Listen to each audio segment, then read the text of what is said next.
Death is the ultimate mystery. It's a mystery so enormous that we remain unable to wrap our minds around it, despite comforts from our greatest poets, consolation from our great philosophers, and the best efforts of scientists and physicians from down the ages.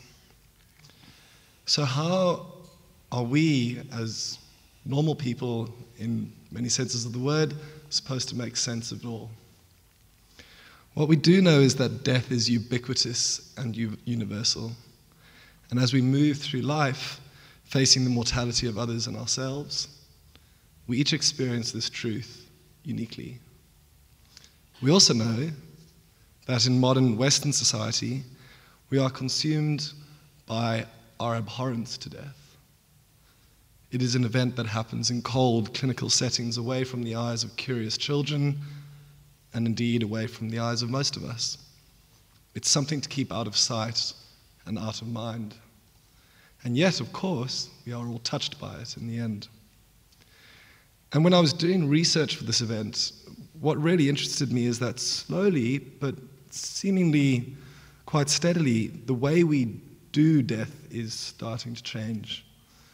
Our society is looking for more meaningful models of death and end-of-life care, and for how we think and talk about it. So tonight we bring together three people who approach this topic from very different perspectives for a conversation about how death unwittingly colors our lives, and when brought to our attention, whether we embrace it or whether we ignore it. Paul Komesaroff is a physician, medical researcher, and philosopher at Monash University, and as the director of the Center for Ethics in Medicine and Society, his work spans the field of ethics and philosophy, clinical practice, and medical and social science research. He is interested in the impact of new technologies on health and society, consent in research, and the experience of illness. He is also the executive director of the international NGO Global Reconciliation, whose work extends from contributing to dialogues in Australia that resist attempts to create social division, to helping develop community capacity for change in the Middle East, Africa, West and South Asia, and Latin America. Kimba Griffith is a jazz musician, celebrant, and death walker with a special interest in bringing death, dying, and death care back to families and communities. Since 2007, she has been working and studying to support people in the time where the veil between worlds is at its thinnest, birth and death. She is passionate about creating peaceful, compassionate, and empowered end-of-life experiences, and her work encompasses living wakes, end-of-life planning, and emotional and practical support for dying people, their families, and their communities. And Matthew Lutton is a theatre and opera director. He was appointed as the artistic director of the Malthouse Theatre, in which we were all sitting earlier this year, 2 months ago, making him the youngest person currently in charge of a major Australian theatre company. In addition to directing a number of productions here at the Malthouse, he has directed for many of Australia's most prominent theatre companies, including the Sydney Theatre Company, Belvoir Street Theatre, Griffith Theatre Company, and the Black Swan State Theatre Company. A passionate advocate for the idea that artistic conversations are at the heart of civic society, he also volunteers his time to work with students and teachers in schools and to mentor other aspiring artists. So, Kimba, I wonder whether we could begin with you. Sure. You've spoken before about this deep sense of comfort you've experienced in rituals such as annual gatherings, community events, religious ceremonies, things like weddings and funerals, when there was an authentic and warm person conducting these events. And you said you noticed how people were affected in a positive way. Yeah. I wonder whether you could talk about how that sort of led you to be doing what you are doing now. I actually started this journey working with death, and I feel like I'm at the very start, and I think it never ends until you die, because all of us are on a journey of trying to understand and make sense of it within our lives. But I did come to it from being a birth attendant. So I was doing music and doing weddings and realising how important events were that brought everyone together, and things like weddings, us we might poo-poo them, but they have a really innate sense of importance. So because I was interested in birth, and I felt like, I'm pretty sure death is quite similar. I wonder what that's about. So I did a course called Midwifing Death with an American woman who does that work. And very soon after, I was able to support a dying woman and her family. And I did say, yes, oh my gosh, at the time of your active dying, it is very much like a birth. The feeling around the person, everyone has a reverence. It just automatically happens. I think it doesn't matter where you are, but I'm sure at home, which is my experience of both birth and death, that was like a confirmation to me. And then it was that period afterwards where I started to question, like, so why do we give our bodies away so quickly to someone comes and gets them and takes them away? Why did we stop having them at home and having a wake there and a vigil? And why do we embalm people? I just had all these questions, and I found that the answers weren't that easy to come by.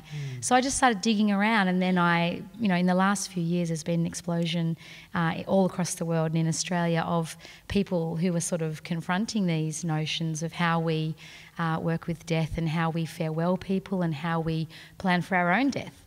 And so I accessed the Groundswell project, and there's the Death Cafe project, and just started to go on that journey. And I guess that's led me to become a celebrant that celebrates both weddings and funerals, because they're just such important events in our lives. You've spoken, I mean, this relates to this. It's this idea that you've said this before, that we have no death literacy as a culture. Yeah.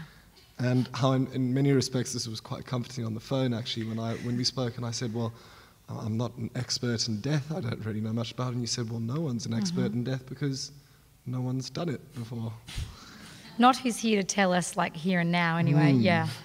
Can you explain what you mean by this concept of death literacy? So I think culturally it's very different. That's something that I've come to understand. Just in the last week I've really been delving into different cultural elements of death. And so I really just want to say that I can only speak from my own cultural experience.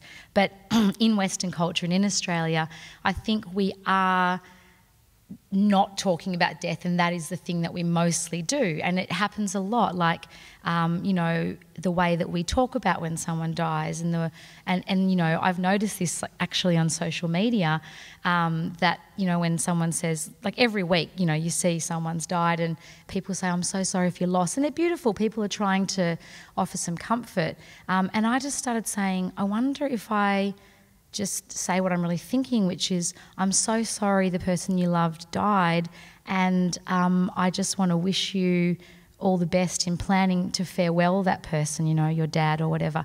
And the response that I got from being direct was magic, from anyone. People would write to me. Obviously, they know a little bit about me, but just when I actually named it, I think people are actually craving to name things a bit more, but we just feel like we're not allowed to. And I know myself, like when I say I'm interested in death, and people go, oh, that's a bit morbid. And I get that all the time. And for maybe 20 years, that's what stopped me from exploring this concept, because I thought there was something wrong with me because I wanted to go to a funeral. Like when I was in year 10, I want to do my work experience at a funeral director's, and they just were like, no. And I was like, oh, sorry.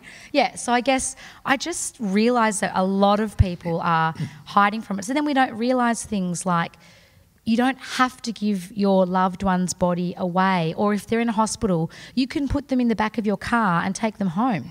No one knows that. And if you ask like an ambulance driver, often they'll say, 2 hours, they don't even know. So I started thinking, wow, we just don't know what we're allowed to do. And therefore, we don't do the things we might want to do. So that was one thing. And the other thing was, no one is talking about what they want when they die. So they might do a will and say, well, you're getting that and you're getting that. And they might prepay their own funeral so they have some control over what happens when they die. But they don't actually tell their family about that bit before where you actually have to die. that happens before the funeral. I think that, you know, we desperately need to open that door. So that's what I mean by death literacy. Yeah. I mean, just again, coming that last idea that you were talking about there, I suppose it's a sense of agency over your own death. And again, this is something you've brought up before, it's the idea of creative wills or emotional wills. Could you just very quickly describe what those are? So an emotional will is just basically where you do things to leave a legacy that's beyond a financial legacy. So it could be, it's very personal. It could be that you write, and anyone could do it, not just if you're facing a terminal illness. Like any of us can, you know, die at any moment. So that you write letters to your children for their 21st or their marriage, just in case you're not around to be there and to witness it. Say the things you want to say. What is your favourite film? Everyone said it was Casablanca, but actually you hated that film. Your favourite film was Ferris Bueller's Day Off. So, you know, actually making a record of like who you were, so that when people talk about you when you're gone, they actually know who you were. In sort of, it can be as deep or as superficial as you want. And then there's other things like advanced care directives. So not just for people who are dying, but that's a big one. Like, what do you want if you have a heart attack and you've got cancer? Do you want to be revived? But what if you get hit by a bus? Do you want to be, you know, them to try and do everything to bring you back, or are you terrified by the idea of being on life support and you just want them to turn it off? Things like that. So there's slightly different things, but that's where I'm coming from. Like, wouldn't it be great if we all had a little box and we told someone where it was, and your will's there, but so's all this other cool stuff. That's great, thank you. No worries. Paul, I wonder if we could. You approach this from a little bit of a different angle, I guess. You're a physician and have a lot of experience in the clinical setting with death, and you work with a number of institutions that deal with death. There's the clinical side of it and also the ethical side, and you've dealt, for example, with questions of palliative care and euthanasia, and so this is something that you come across quite a lot in your day-to-day settings. A way that you put this to me is you said that there are biological realities about death, which we all talk about quite a lot, but there are also cultural realities. And I wonder if you could just expand on that idea for us. I think what I meant, I'm trying to think back what I meant when I said that very profound statement. Death is not just one thing. There are many different discourses of death. There are many different ways of experiencing either our own deaths or the deaths of other people. There are many different ways of making sense of death. And that's one of the most intriguing and tantalising things about any conversation about death, that it's impossible to generalise. There's no single abstract principle that defines death. Everyone's death is special and different and specific and particular. And that's the nature of clinical practice, I think, to explore with a person what the particular experience is that they're going through, that may lead in death in a literal and biological sense, but is always coloured by the possibility of death. So death is not something that is just the end point of our life, the wall that we crash into at the end. Death is with us at every moment. And in a sense, that's what really fascinates me most about death, that death is really the source of meaning for everything we do. And that's part of the problem of medicine. Medicine is a big struggle, at least it thinks of itself or declares itself to be a big struggle against death. It's, that this is what we have to conquer. We have to keep people alive. We've got to seek immortality or whatever. But that would be it's not just a hopeless dream, but it would be self-defeating in the sense that if we're able to conquer death, then we would have conquered all of those things that give our lives meaning, that sense of challenge, the sense of purpose, the sense of uniqueness, the sense of risk, the sense that we have to do things that no one else could ever do. If death were abolished, our bodies would no longer be of any account. We would never experience anything. There would be no such thing as emotions and affects. All we would be reduced to is the cool intellect that would calculate what we might do next. So death, in a sense, is everywhere. It's something that colours almost every aspect of what we do. It's the thing that drives us forward, but also holds us back. So we talk about death in many different ways. We have a biological formulation of death. We think of death as the end of the organism, or the cessation of the heartbeat, or the end of brain function, or something of that sort. And of course, that's true in a literal sense, but in a more profound sense, it's the cultural meanings of death that are really important. And it's the cultural meanings of death that actually lead us to these formulations about how to define death. And people in this audience may not realise it, but the concept of brain death, which we tend to take for granted as being very natural today, in fact has only been around since the late 1960s or early 1970s. It's a cultural construction that was invented to facilitate organ donation. So prior to that time, as in many other traditional cultures, even today, death meant what happens when your heart stops beating, when you stop breathing, when you stop living. But so the concept that one's brain can, that certain key functions of one's brain can be extinguished, but one's heart might continue to beat, and we define that as death. That's a cultural meaning of death. It's not a biological sense at all. So there's even overlap with these different discourses. I mean, it seems to me that there's an interesting conversation in there about the idea of consciousness more generally, isn't there? In that we have a Western view of consciousness as the firing of neural patterns or electricity in our brain, perhaps, but that perhaps there's something more in there, and that death, which is just the cessation of electrical activity in the body, that perhaps that's not all there is. Do you subscribe to that view, or would you say that you have a more traditional view of death? Not traditional in the modern sense of the word, I would say. I'm not quite sure what traditional in the modern sense. Traditional. Let me try to rephrase that question.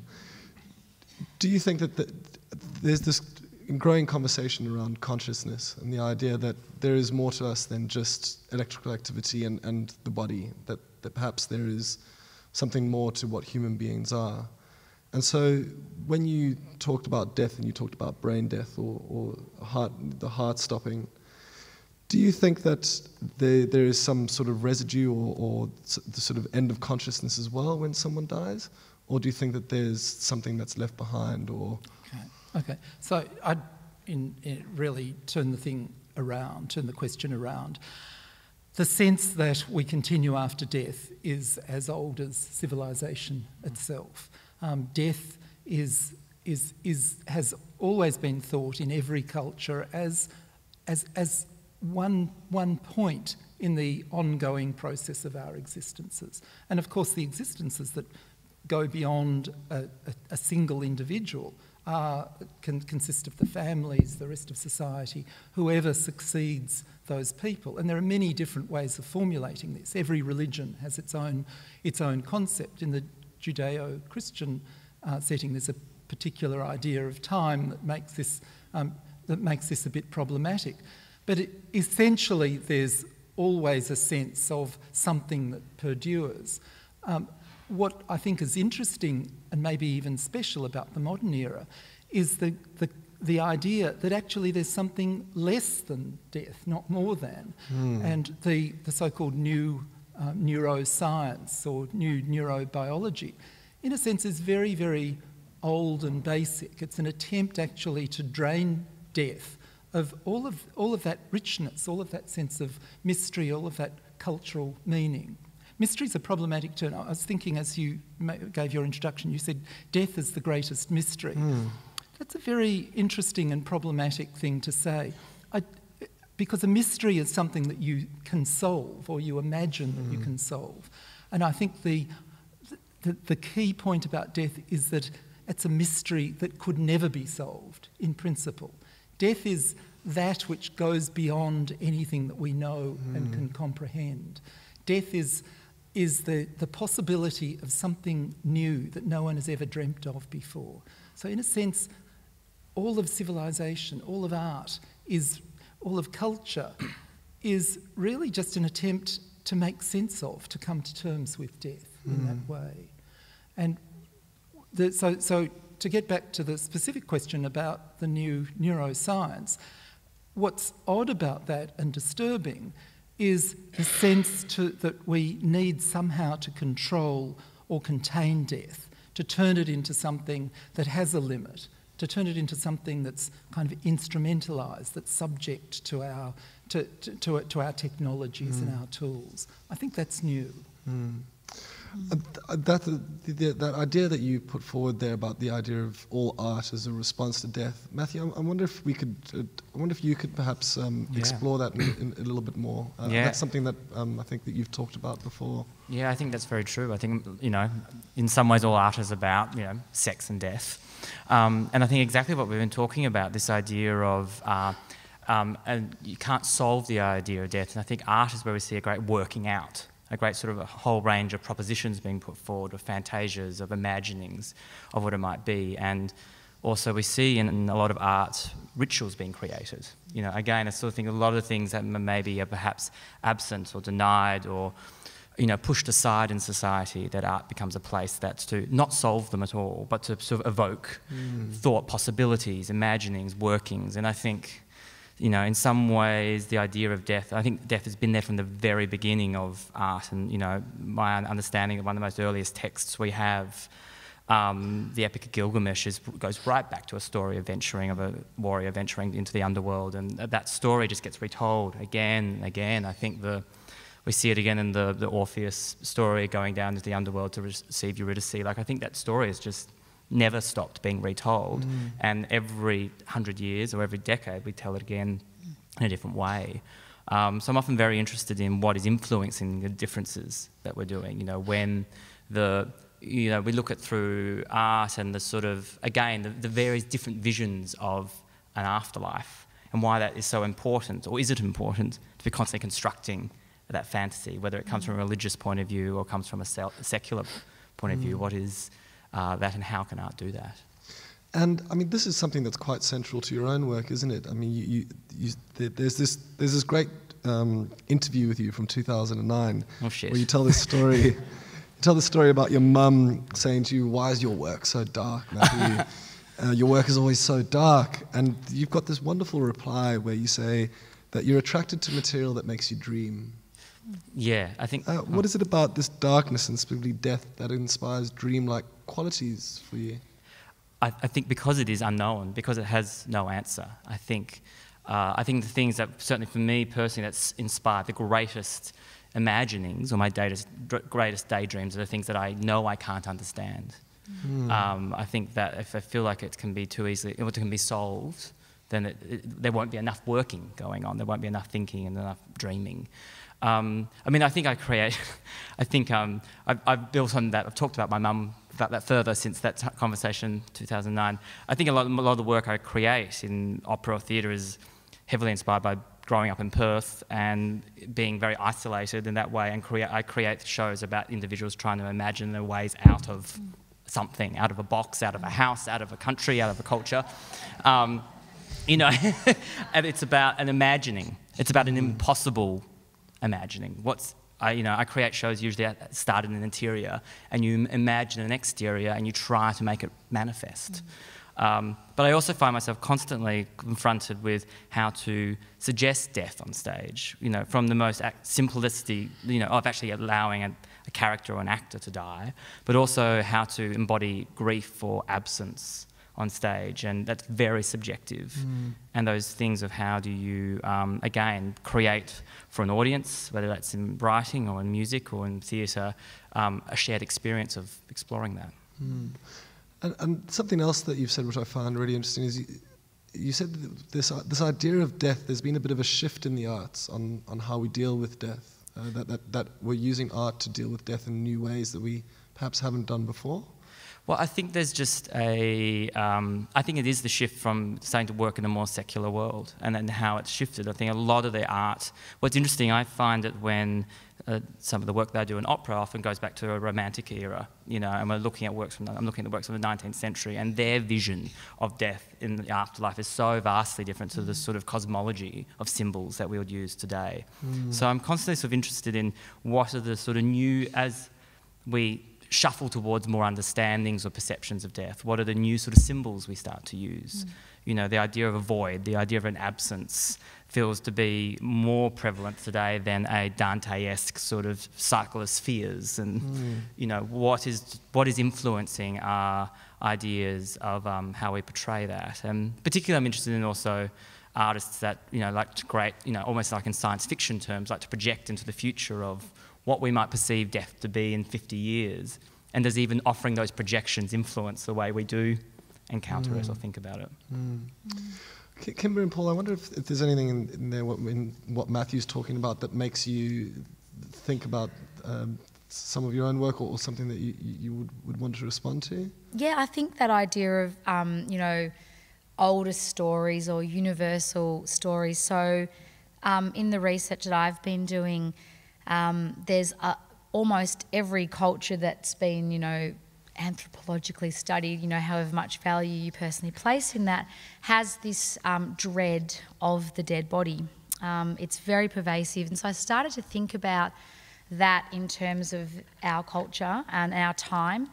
And I thought, well, that makes a lot of sense in relation to how we do death now and why we let, you know, we give our dead away so quickly, because it's, you know, I mean, this is sort of a little bit of speculation on my behalf, but I was thinking about the funeral industry and how it started up. And, you know, in early colonial Australia, you know, funerals for the first sort of, you know, 80 years were just done. If you were a convict, they'd just inter your priest to read a few things. And if you had money, then like funerals there and in England and other places were all about status and power. So you displayed your wealth and your status through how grand the funeral was. And so the first funeral directors here were actually hiring gloves and hats to give to poor people who couldn't afford them so they could dress up for the funeral. And if you had cash, then you'd have the black horses and the carriage and the whole bit. But funerals were done at home, and they wouldn't do anything until that day of the funeral. And so as we, you know, became a more consumer-based society and we got more prosperous, we had that notion of, you know, professional services on the one hand, and that fed into, for them and for us, a chance for us to go, the dread of the dead body, I can't, they're dead, oh, I just want to get rid of it, because that's what most cultures do. There's all the rituals around, you know, wearing black was about the dead spirit couldn't see you, so that was where that came from. You know, lots of Indigenous things were about, you know, protecting yourself from the spirit, and you had to do a proper disposal and a proper service so they didn't come back and haunt you. And so all that stuff. So I thought, well, maybe that's why we have this dread. And then the funeral services were like, hey, you know, we can act on that. And it's become now to a point where we have this idea that bodies are harmful, they're contagious, they've got germs. And most of the time, that's not really, I mean, they do have bacteria, but most of the time it won't really hurt you. Or that, you know, they're going to decay, and like Colleen McCulloch, remember the thornbirds? Oh, that horrified me as a child. Like within 12 hours, it'll just be this, you know, maggot-ridden mess. And so we're terrified. So we handed it over. And I think really that just shows that we haven't moved that far from these primal fears about the dread of the dead body and about the underworld and all that stuff. So I think that's why in our more secular world, we're now ready, you know, with the scientific privilege we have of knowing and doing, and we can now say, oh, maybe we don't need to fear that aspect anymore. And that's maybe why we're starting to creep back towards having our dead again. So that just made me think of that.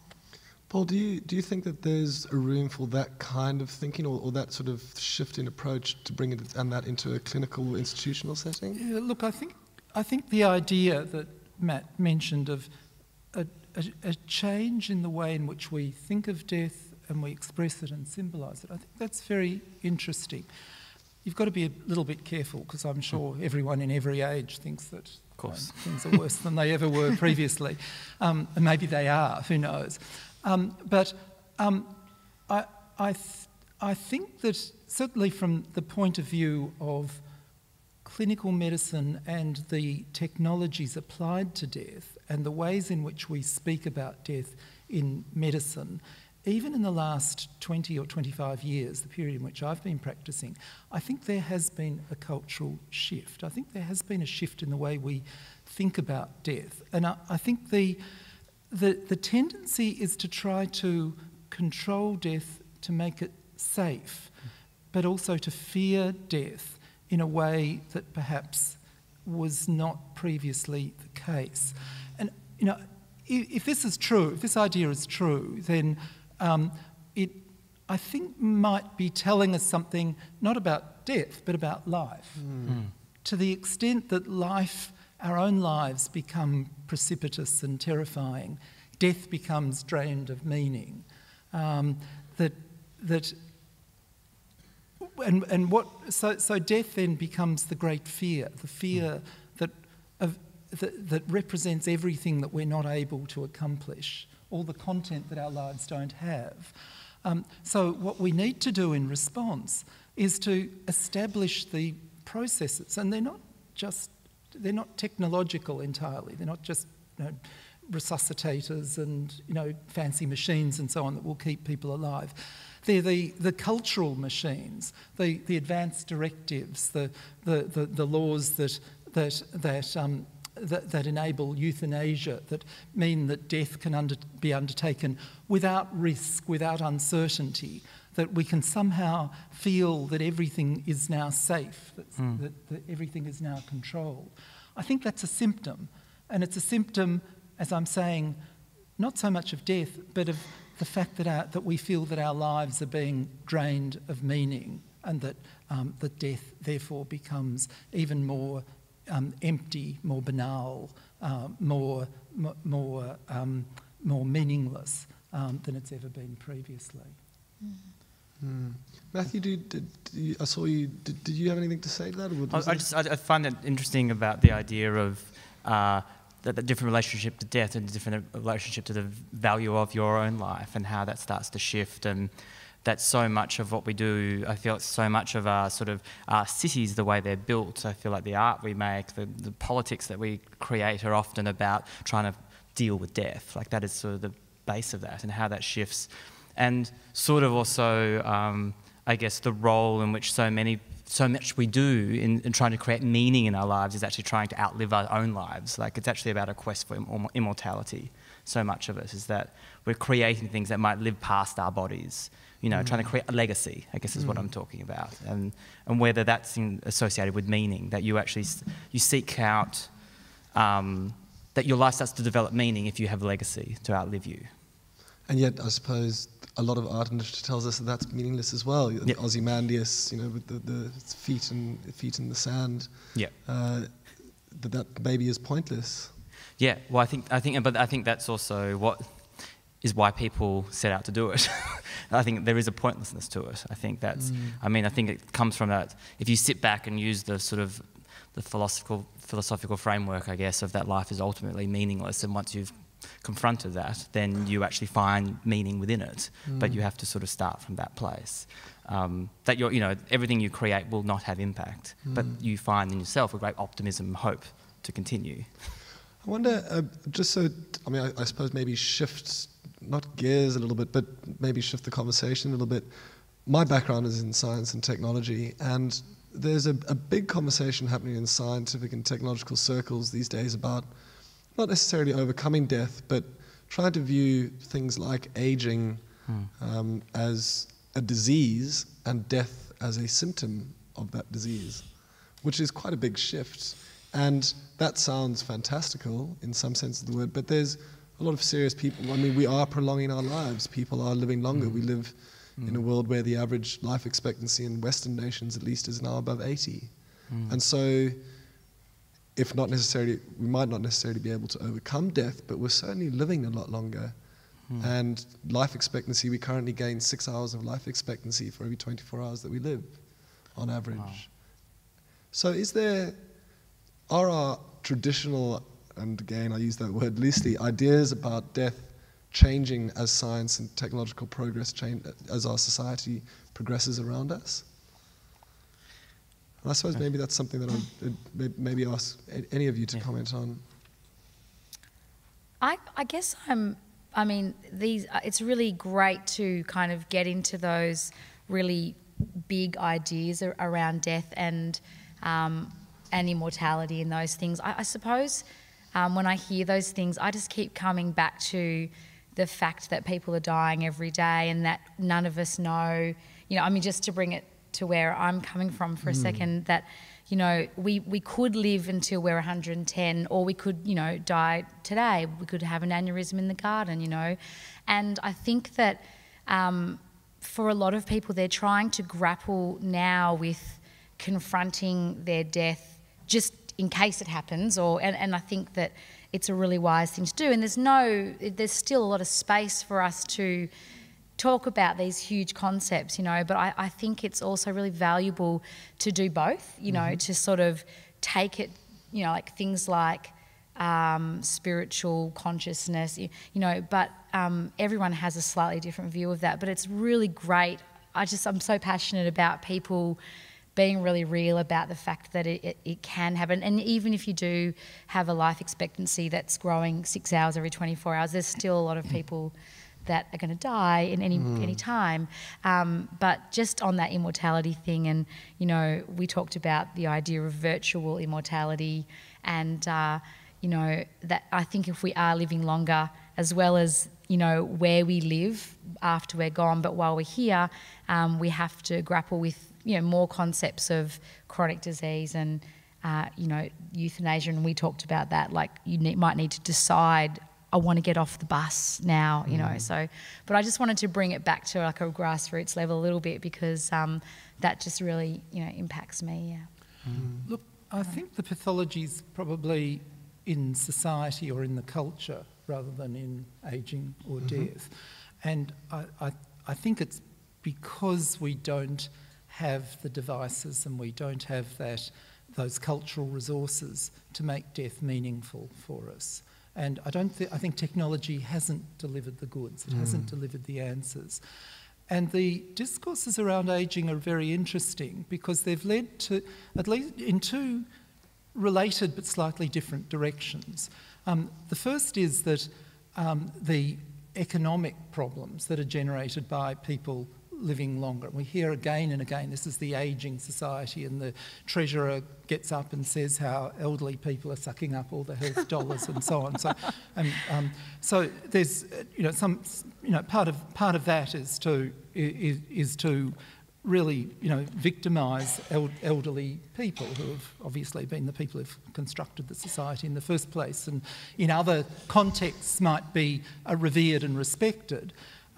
But so there's this sense that that there's a crisis that's being generated, and it's an institutional or organisational crisis. And the way we respond to that is institutionally or organisationally. So in the modern hospital, hospitals used to be places which were set up to care for people. That they were for people who were suffering or in pain, and those of us who were professional carers came to that vocation because we wanted, in a sense, to minister to them. It's a kind of religious or quasi-religious idea. Nowadays, of course, they're factories, and it's the job of the people managing them to balance the budgets and to make sure that the people are turned over as quickly as possible. So it becomes a logistic or an operational problem. So the idea of the ageing society is one that evokes a response that's an organisational or managerial one. So in a sense, that just feeds into the problem because it drains our culture of meaning more and more. The other negative outcome, which is an unintended one, is that with the ageing society, we've significantly increased the risk of cognitive decline or dementia and Alzheimer's disease is the most common and best known form of this. And for many people, Alzheimer's disease or dementia has now become the great fear, and it's thought of as the living death. So it's the death that you have when you haven't yet died. And so this is this sense that the person who becomes old, although in some strict biological sense is still alive, is nonetheless a non-person, a null person. And it's impossible in this society to mention the word Alzheimer's disease or hear it on the radio or whatever without it being referred to as devastating or a tragedy or a scourge or a threat or something of that sort. Ageing in previous ages, was much more complex. It was a time of heightened caring. It was renewal of relationships. It was rediscovery of the nature of caring. All of that's been lost, I think. I'm a psychologist and I'm also a licensed lay minister in the Anglican Church. So I come to this from two perspectives. I think what you're talking about tonight is the ultimate existential question. And Hervey Lom looked at this endlessly and beautifully. Yes, the search for meaning goes right through life for everybody, but the ultimate fear is the fear of loss of control. And death is the ultimate loss of control, both for us personally and for our families and friends. And I think it's the fear of the loss of control in a society that reveres all that we have: beauty, success, youth, ability, you name it. When you lose that and ultimately lose it, that's the big fear. And I'd be interested to hear the response of the panellists to that.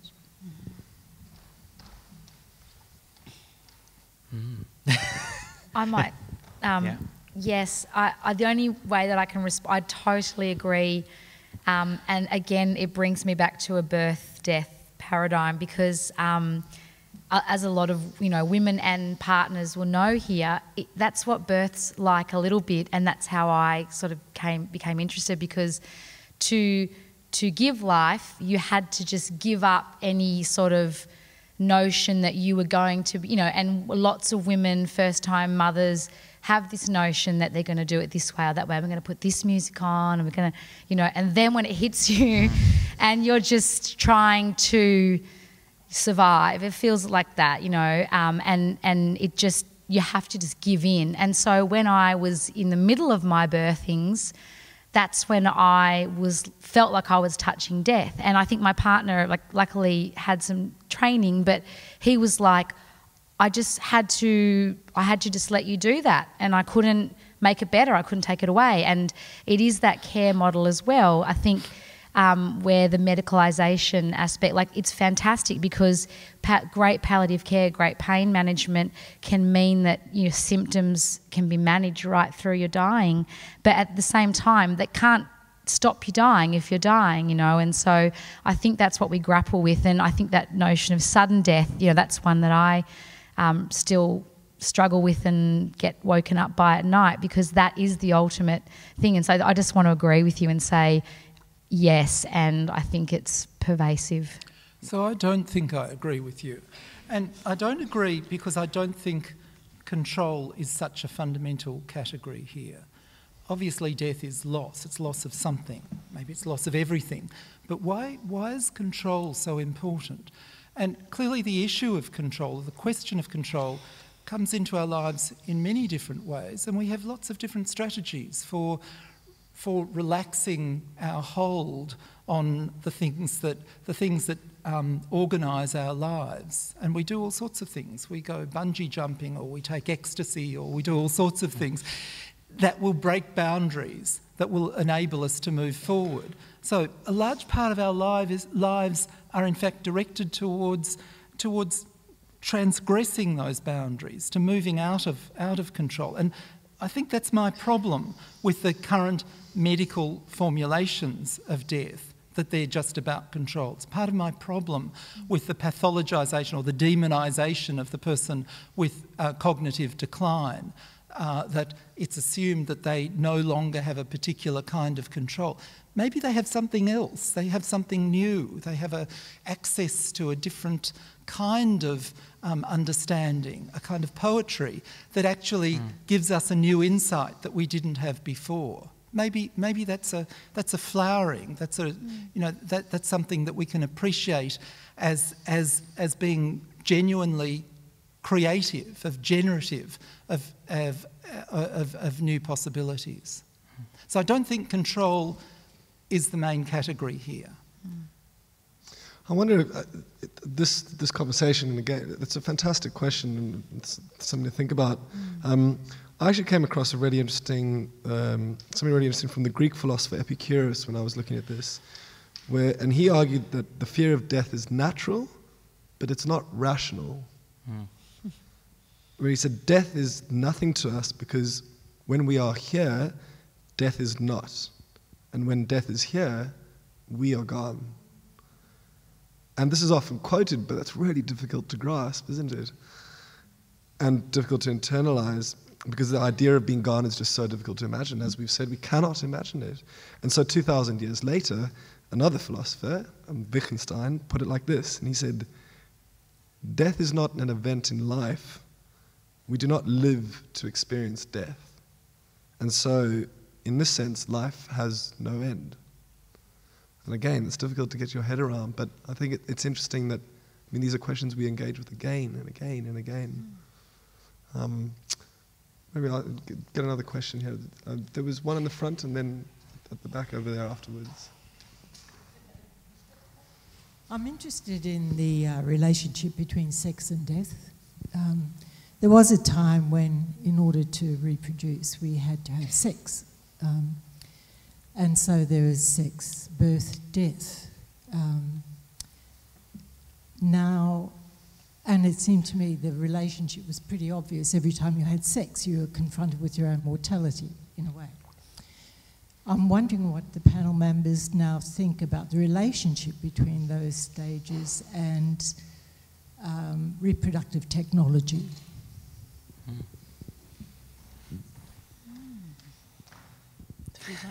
Yeah. I don't have much experience in reproductive technologies, so but I might. But the thing of it from an artistic point of view, I think this is an interesting thing about it. It starts to constantly question morality and constantly questioning what permission we have and those things we tamper with. And I think sex and death is such a massive part of art because they're the sort of things that create the most conflict in our lives. I think they're the things that we boil down to, the things that constantly shift and we're constantly reevaluating. But I don't know. That's a really interesting question about as we sort of take on, we can be more godlike in our own worlds, and create things that, in the past were only imaginings. A lot of the things that you're talking about, the sort of ability to, generate life without sex was sort of a fantasia for many, many years. For so many great minds imagined this future and now we're sort of living in it. And I wonder how we now confront that with fear, I suspect. If I just make a few comments. I think there is a close relationship between sexuality and death. And that is to do with the exploration or the transgression of boundaries. So sexuality is the way in which we understand and explore the limits of who we are in relation to other people. And that always puts our own, so it's the experience of the sexual experience puts our own identities in question or at risk in some way. So to that extent, there's the analogy with death. If death is the ultimate mystery or the ultimate limit to what we do, then sexuality is one way of exploring those limits. So I think there is a close relationship of that sort. There's the threat behind our sexual beings, the ways in which we define ourselves. And interestingly, I don't know about reproductive technologies, but certainly there are contemporary tendencies to rethink our sexual identity. So it's not nowadays just purely dyadic. It's not just male and female in heterosexual relationships. We can be gay or bi or trans or whatever. So that a lot of these traditional binaries are now, if they're not exploded, they're certainly challenged. And if you think of death as being the ultimate binary, that life and death, then these modern ways of looking at things can really open up new possibilities for us to rethink what death is, to rethink where we are in our lives, and to rethink how we might imagine ourselves in another kind of setting. I mean, that's hard to get your head around too, like the quotes that you mentioned. But I think that the explosion of these fundamental binaries around which we've organised our lives, the most kind of basic of which was presumably, at least originally or in one time past, the sexual binary. I think the challenging of those has led to a whole lot of new possibilities around life and death also. Thank you. There was a question in the middle over there, yes. I was also interested in the experience of dying leading up to the death, in terms of if someone is perhaps dying painfully, and how, if you have any research opinions or experiences of how to make that a more positive experience for that person and their family. Do you want to do that one, Paul, to start with? You can start. Okay. I mean, Paul's got, a really great perspective because he's on the ground as a doctor and a clinician. From my perspective of, trying to work with people, I think one of the biggest things is if you confront that you're dying and you say, oh, okay, shit, I think I'm dying, and, or maybe you get a terminal die, but, if you can interact with that, and a lot of people can't and they don't, and I think that can make things sometimes easy. I think it just depends on the person. But I did find a really interesting statistic about palliative care, and it was from a lung cancer study in the USA not so long ago, which said that the earlier people access palliative care, the better the outcomes. They lived longer, they had a better quality of life, and their symptoms at death were better managed. And so I think for our culture and our society, like getting away from that notion that palliative care is what you do like a week before you die, and saying, hey, mum, dad, let's try to, and that chat is really hard, I can tell you from experience, to try to, if the person who is dying isn't ready to have that chat. But if you can keep, trying to open that door with the person, or conversely, if you're the person dying and you want to have a chat about it and everyone else is like, no, don't, let's not go there now. Like, if you can actually have that conversation, that's the first step, because then you can all have a little freak out together, or you can say, this is what I want, and then you might access those services a lot earlier to good outcomes. And I think, it's about, there's a concept, and Paul, you might want to know about this total pain concept, which is that, sometimes with all the symptoms managed in a dying person, there's pain breaking through, which they think is spiritual or psychological, because they haven't had that part of their selves managed well or discussed or held. And so I think being able to hold that person's space and to encourage them in their dying, to let them know that you're okay for them to say whatever they need to say, or let them know that they can go, and they might want to die when you're not there. Not everyone wants to have someone hanging around their bed, and that's why a lot of people die when you go to the toilet. They're just like, oh, last time alone. But, you might want to talk a bit about that as well. So they're good things to say, and I agree with what you just said. But I would add one other thing, and that is that death is not something you do by yourself. No one ever dies alone. Death is a property of a community, of a relationship, of a civilization. We were all moved by the picture of the little boy on the beach in Turkey, Aylan Kurdi. And the most moving, pathetic aspect of this was the sense of a little boy's body on its own on the beach in the water. But the reality was this boy wasn't alone. He's struck a chord in how many millions or tens or hundreds of millions of people around the world. We're all grieving for him. We're all touched by his death. We can't and we shouldn't think of death as just the property of the dying person alone. We have to think of death in its broader context, of the people who are affected, the people who will live on and carry the burden of that death for the generations, for the decades to come. Again, it's you know, our great poets and philosophers have said these things again and again.